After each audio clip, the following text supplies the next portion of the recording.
세상을 살아가는 동안에 나의 힘을 의지할 수 없으니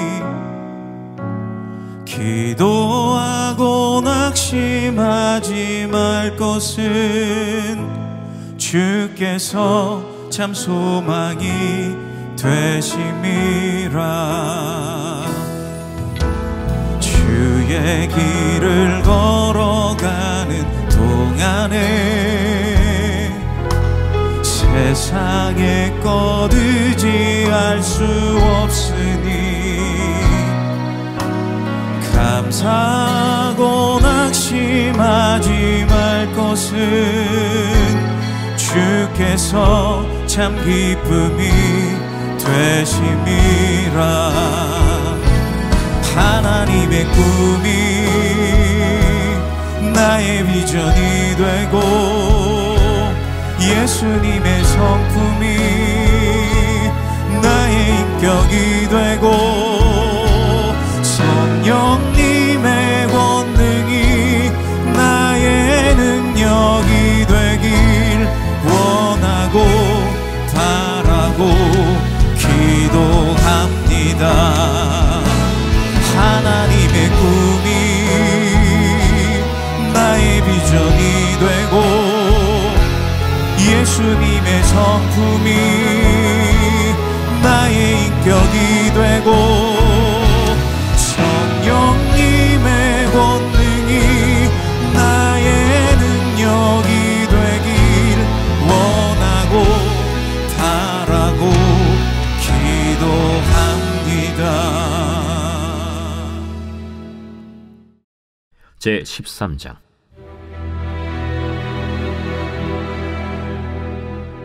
여로보암 왕 18째 해에 아비야가 유다의 왕이 되고 예루살렘에서 3년 동안 다스리니라.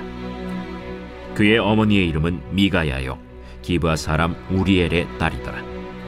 아비야가 여로보암과 더불어 싸울새 아비야는 싸움에 용감한 군사 40만 명을 택하여 싸움을 준비하였고 여로보암은 큰 용사 80만 명을 택하여 그와 대진한지라. 아비야가 에브라임 산중 스마라임 산 위에 서서 이르되 여로보암과 이스라엘 무리들아 다 들으라. 이스라엘 하나님 여호와께서 소금 언약으로 이스라엘 나라를 영원히 다윗과 그의 자손에게 주신 것을 너희가 알 것 아니냐. 다윗의 아들 솔로몬의 신한 느밧의 아들 여로보암이 일어나 자기의 주를 배반하고 남봉군과 잡배가 모여 따름으로 스스로 강하게 되어 솔로몬의 아들 르호보암을 대적하였으나 그때에 르호보암이 어리고 마음이 연약하여 그들의 입을 능히 막지 못하였었느니라. 이제 너희가 또 다윗 자손의 손으로 다스리는 여호와의 나라를 대적하려 하는도다. 너희는 큰 무리요 또 여로보암이 너희를 위하여 신으로 만든 금송아지들이 너희와 함께 있도다. 너희가 아론 자손인 여호와의 제사장들과 레위 사람들을 쫓아내고 이방 백성들의 풍속을 따라 제사장을 삼지 아니하였느냐. 누구를 막느라고 어린 수송아지 1마리와 순양 7마리를 끌고 와서 장립을 받고자 하는 자마다 허무한 신들의 제사장이 될 수 있도다. 우리에게는 여호와께서 우리 하나님이 되시니 우리가 그를 배반하지 아니하였고 여호와를 섬기는 제사장들이 있으니 아론의 자손이요 또 레위 사람들이 수종들어 매일 아침 저녁으로 여호와 앞에 번제를 드리며 분향하며 또 깨끗한 상에 진설병을 놓고 또 금 등잔대가 있어 그 등에 저녁마다 불을 켜나니 우리는 우리 하나님의 여호와의 계명을 지키나 너희는 그를 배반하였느니라. 하나님이 우리와 함께하사 우리의 머리가 되시고 그의 제사장들도 우리와 함께하여 전쟁의 나팔을 불어 너희를 공격하느니라. 이스라엘 자손들아, 너희 조상들의 하나님 여호와와 싸우지 말라. 너희가 형통하지 못하리라. 여로보암이 유다의 뒤를 둘러 복병하였으므로 그 앞에는 이스라엘 사람들이 있고 그 뒤에는 복병이 있는지라. 유다 사람이 뒤를 돌아보고 자기 앞뒤의 적병으로 말미암아 여호와께 부르짖고 제사장들은 나팔을 부으니라. 유다 사람이 소리 지르매 유다 사람이 소리 지를 때에 하나님이 여로보암과 온 이스라엘을 아비야와 유다 앞에서 치시니 이스라엘 자손이 유다 앞에서 도망하는지라. 하나님이 그들의 손에 넘기셨으므로 아비야와 그의 백성이 크게 무찌르니 이스라엘이 택한 병사들이 죽임을 당하고 엎드러진 자들이 50만 명이었더라. 그때 이스라엘 자손이 항복하고 유다 자손이 이겼으니 이는 그들이 그들의 조상들의 하나님 여호와를 의지하였습니다. 아비야가 여로보암을 쫓아가서 그의 성읍들을 빼앗았으니 곧 베델과 그 동네들과 여사나와 그 동네들과 에브론과 그 동네들이라. 아비야 때 여로보암이 다시 강성하지 못하고 여호와의 치심을 입어 죽었고 아비야는 점점 강성하며 아내 14을 거느려 아들 22과 딸 16을 낳았더라. 아비야의 남은 사적과 그의 행위와 그의 말은 선지자 id도의 주석책에 기록되니라. 제14장.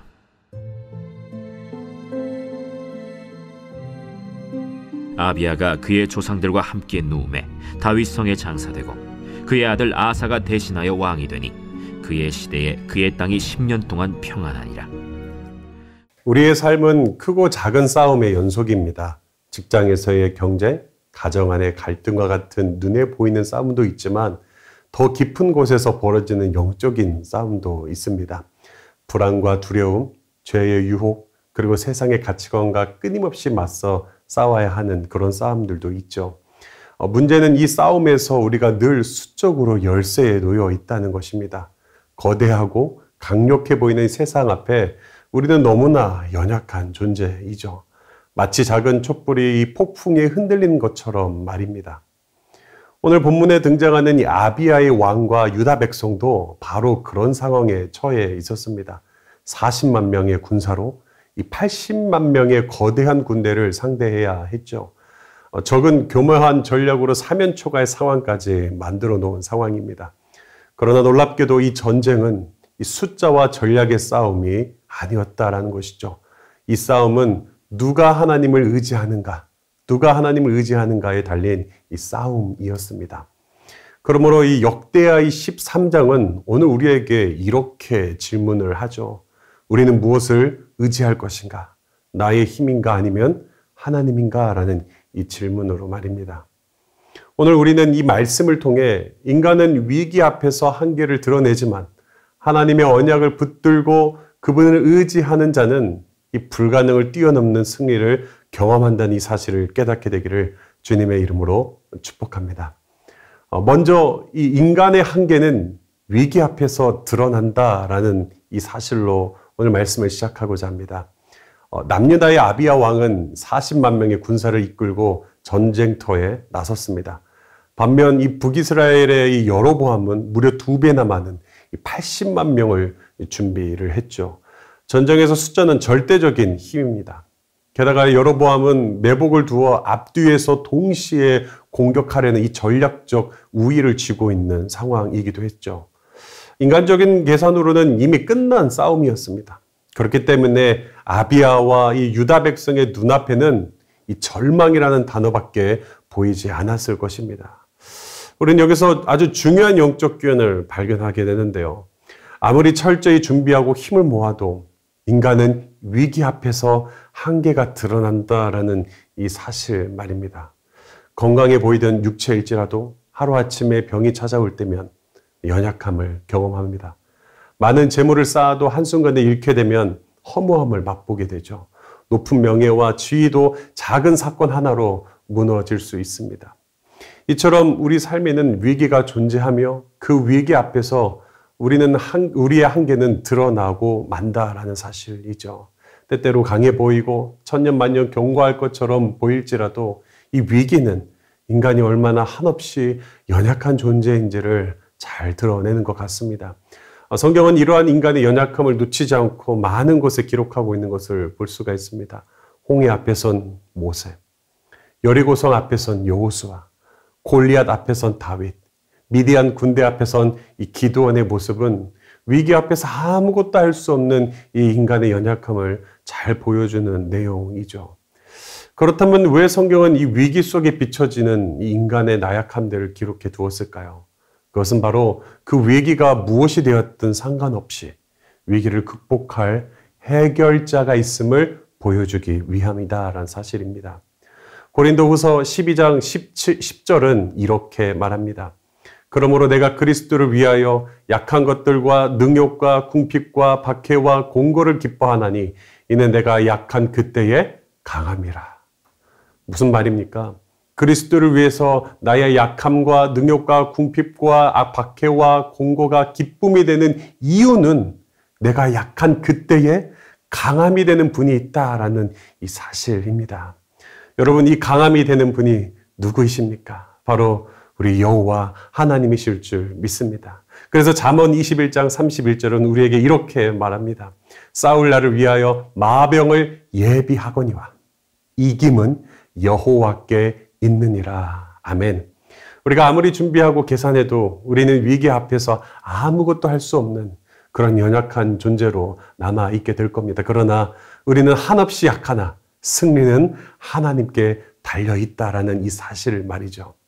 그러므로 우리는 인간의 힘에 기대어 살면 안 됩니다. 세상적 조건, 숫자, 전략에만 붙들려 있으면 위기 앞에서 반드시 절망하게 됩니다. 그러므로 오직 하나님께 소망을 두는 자만이 흔들리지 않고 위기 속에서 하나님이 준비하신 길을 발견할 수 있게 될 줄 믿습니다. 다시 본문으로 돌아와서 그렇다면 아비야는 이 위기 속에서 무엇을 붙들었을까라는 이 질문으로 한번 보기를 원합니다. 여러분, 무엇입니까? 바로 하나님이시죠. 하나님의 언약을 붙든 자가 이 승리하는 것을 이 아비야를 통해서 우리는 볼 수가 있습니다. 아비야는 이 전쟁의 승패가 단순히 숫자와 전략에 달린 것이 아님을 분명히 알았습니다. 그래서 그는 군사들에게 전술을 지시하는 대신 산 위에 올라가 마치 한편의 설교처럼 하나님의 말씀을 선포하는 것을 볼 수가 있는데요. 오늘 본문 5절에서 그는 이렇게 선포하죠. 이스라엘 하나님 여호와께서 소금 언약으로 이스라엘 나라를 영원히 다윗과 그의 자손에게 주신 것을 너희가 알 것이 아니냐. 아비야가 붙든 것은 군사력도 아니었고 전략도 아니었습니다. 그가 붙든 것은 무엇입니까? 바로 다윗과 맺으신 하나님의 언약, 곧 하나님의 신실한 말씀이었습니다. 더욱 놀라운 것은 아비야는 현실적인 조건을 누구보다도 잘 알고 있었다는 사실이죠.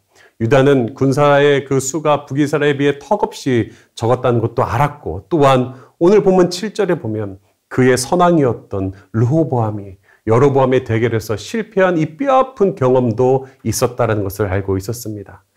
인간적으로 보면 과거의 실패와 현실의 열세 때문에 두려움에 사로잡히는 것이 당연했습니다. 그러나 아비야는 거기에 매이지 않았다는 것이죠. 그는 군사의 숫자나 과거의 부정적인 경험이 아니라 변하지 않는 이 하나님의 언약을 붙들었다라는 사실입니다. 이것이 바로 아비야가 보여주고 있는 이 믿음의 모습입니다. 사랑하는 성도 여러분, 우리 삶에도 아비야와 같은 상황이 찾아오죠. 내 조건은 부족해 보이고 과거의 이 실패 경험은 자꾸만 우리의 마음을 주저앉히려고 합니다. 그러나 그때 우리가 붙들어야 할 것은 상황이나 이 과거가 아니라 신실하신 하나님이실 줄 믿습니다. 하나님의 말씀은 언제나 신실하기 때문이죠. 우리가 그것을 붙들 때 우리는 숫자에 많고 적음에 흔들리지 않고 과거의 실패에도 매이지 않으며 오히려 위기 속에서도 하나님이 주시는 이 승리를 경험하게 될 줄 믿습니다. 그렇다면 아비야는 하나님을 어떻게 의지하고 붙들었을까라는 이 질문입니다.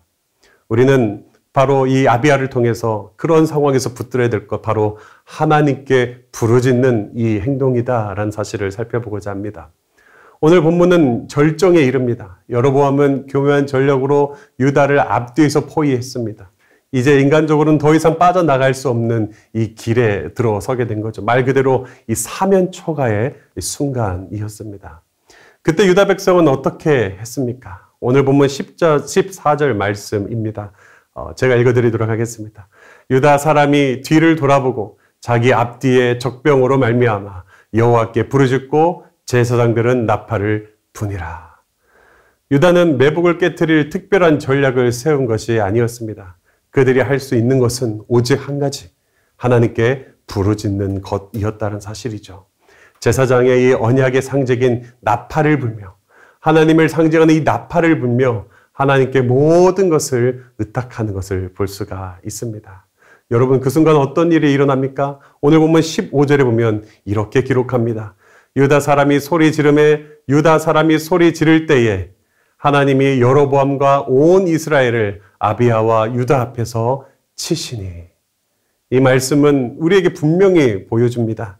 여리고성 앞에서 이스라엘 백성이 나팔을 불며 외쳤을 때 성이 무너졌던 것처럼 유다 백성이 부르짖을 때 하나님은 여로보암의 군대를 패배케 하셨음을 기록하고 있는 것이죠. 그렇다면 우리는 부르짖는 이 기도에 응답하신 하나님을 경험하고 살아가고 있는가를 질문을 던지며 우리 자신을 돌아볼 필요가 있습니다. 저는 2주 전 하나님의 강력한 응답을 경험했습니다. 설교자라면 누구나 설교에 대한 거룩한 부담감을 가지고 있죠. 대상이 장년이든 청년이든 어린이든 하나님의 말씀을 전하는 일은 언제나 무겁고 두려운 사명인 것 같습니다. 저는 현재 초등학교 5, 6학년 소년부 학생들을 담당하고 있는데요. 2주 전 설교를 마친 뒤 제 마음이 유난히 무거웠습니다. 정확한 이유를 알 수는 없습니다만 아마도 학생들의 눈높이에 맞추지 못한 것은 아닌지, 또한 교사 선생님들과 학생들의 이 시선이 제 설교에 만족하지 못한 것은 아닌지, 여러 가지 생각이 저의 마음을 짓눌렀던 것 같아요. 집으로 돌아와 책상 앞에 앉아 다음 주 설교를 준비하는데도 그 무거운 마음은 가시지 않았습니다. 부족한 제 자신을 한탄하고 또 자책하다가 또 기도하고 또 다시 자책하고 또 기도하기를 반복하던 중이었는데요. 그때 밤 11시 한 40분이었던 것 같습니다. 주일 11시 40분이었는데 저장되지 않는 번호로 한 통의 문자가 도착했습니다. 확인해 보니까 저와 같이 소녀부에서 토요 훈련을 함께하고 있는 학생의 번호였고요. 그리고 그가 저에게 보낸 문자는 이렇게 적혀 있었습니다. 전도사님, 오늘 설교 아주 감명 깊었습니다. 초등학교 6학년 학생이 이런 표현을 보낸 것도 놀라웠지만 어떻게 알았는지는 모르지만 마치 제 마음을 다 알고 있는 듯한 그 한마디가 제 영혼 깊숙이 파고 들어왔습니다. 저는 그 순간 눈물이 터졌고 그 문장은 단순히 한 학생의 이 메시지가 아니라 하나님께서 저에게 주시는 음성이었고 하나님이 친히 주시는 위로로 제가 받아들이게 되었죠. 바로 이 부르짖음 가운데에, 하나님을 찾는 그 가운데에 하나님이 응답하신 이 모습이었다라는 사실입니다. 여러분, 구세군 창시자인 윌리엄 부스에게 누군가 이렇게 물었다고 합니다. 당신의 기도 응답의 비결은 무엇입니까? 그는 이렇게 대답했다고 합니다. 나는 기도할 때마다 목숨을 걸고 기도합니다. 네, 부르짖는 기도, 그것이 바로 응답의 비결일 줄 믿습니다. 그렇습니다. 오늘 이 새벽 우리가 하나님께 부르짖어 기도할 때 하나님은 반드시 우리의 삶을 가로막는 이 불가능의 성벽을 무너뜨리실 줄 믿습니다. 혹시 지금 우리의 삶이 사방이 막힌 것 같고 앞뒤로 포위당한 듯 절망스럽게 느껴진다 해도 우리가 부르짖을 때 하나님께서 그 문제 속에 개입하시고 주관하시고 역사하실 줄 믿습니다. 오늘 이 시간 그 말씀을 기억하면서 우리 이 시간 기도 제목을 읽고 함께 기도하도록 하겠습니다. 우리의 지혜와 힘으로는 감당할 수 없는 위기 앞에서 인간의 한계를 인정하고 오직 하나님만 의지하는 겸손한 마음을 갖게 하소서. 아멘. 현실의 어려움과 과거의 실패에 눌리지 않고 변함없으신 하나님의 언약과 말씀을 굳게 붙들어 흔들림 없는 믿음의 길을 걷게 하소서. 아멘. 사면 초가와 같은 절망의 순간에도 하나님께 부르짖어 기도하게 하시고 그 기도에 응답하셔서 불가능을 가능케 하시는 하나님의 능력을 깊이 경험하게 하소서. 아멘.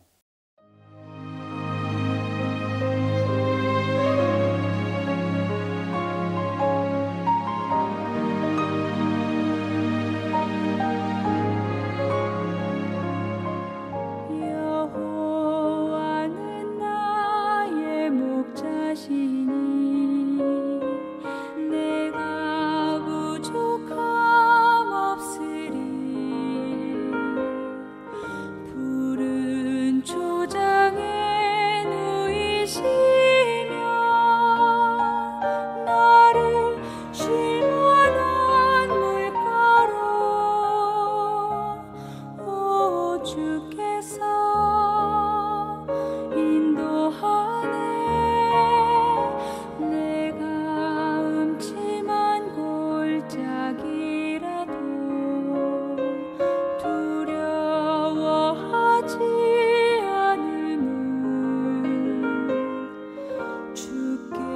세상